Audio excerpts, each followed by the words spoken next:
Fifth statement, an iron bar can be magnetized by option A, hitting it with a permanent magnet, B, putting it alongside a permanent magnet, C, putting it on the end of a permanent magnet, D, stroking it with a permanent magnet.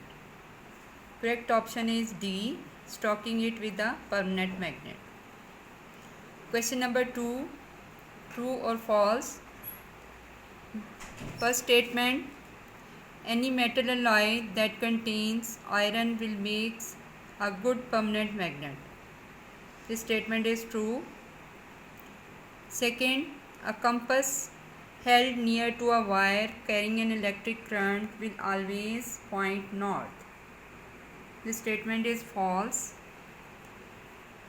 Third statement, the strength of a magnetic field in a solenoid can be increased by increasing the current, making more loops in the coil, and putting a rod of steel inside the coil to stop it collapsing. This is true. Fourth statement, electromagnets can be used in many devices such as loudspeakers and electric motors. True. Fifth statement, the recording material on a hard disk is magnetic. This statement is also true. Question number 3.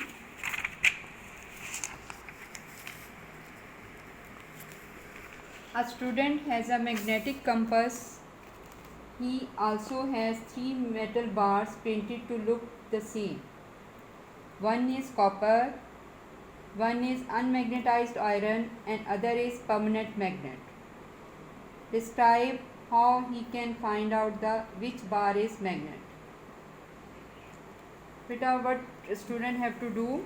You know that magnetic compass needles show deflection in the magnetic field. Student will bring the magnetic compass close to each metal bar. Unmagnetized iron bar and copper bar will show no response, but as soon as the magnetic compass is brought close to the permanent magnet, the compass needle will move and align itself according to the poles of the magnet, indicating the magnet, permanent magnet. Question number 4. The diagram shows a piece of iron held by attraction to a magnet. This is magnet having north and south pole.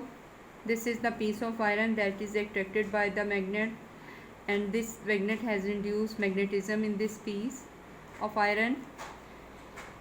Number 1, due to which it is attracted towards the magnet. Number 1, mark on the iron where the induced north and south poles are. This is the south pole of the magnet and this is the north pole of magnetized iron bar, and here will be the south pole, because unlike poles attract each other.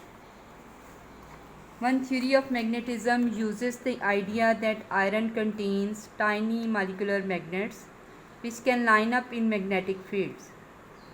Use this theory to explain how an unmagnetized iron bar is attracted to a magnet. Beta, the answer will be on page number 51.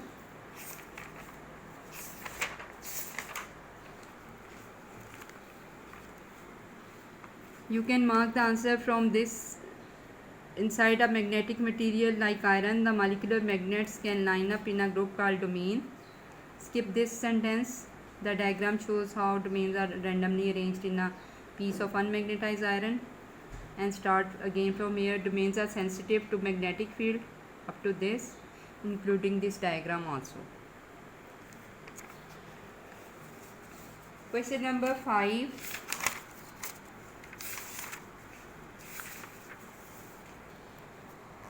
One, describe briefly 2 ways of turning an unmagnetized steel rod into permanent magnet. Its answer is on page number 52. Beta, this, a piece of steel can be magnetized up to this, including this diagram also. Second, Describe briefly two ways of demagnetizing a steel rod which has become magnetized. The answer is on page number 51. A permanent magnet can be demagnetized by heating it up and then quickly cooling it in a cold water, and also this, did you know, will be included in the answer. Thank you.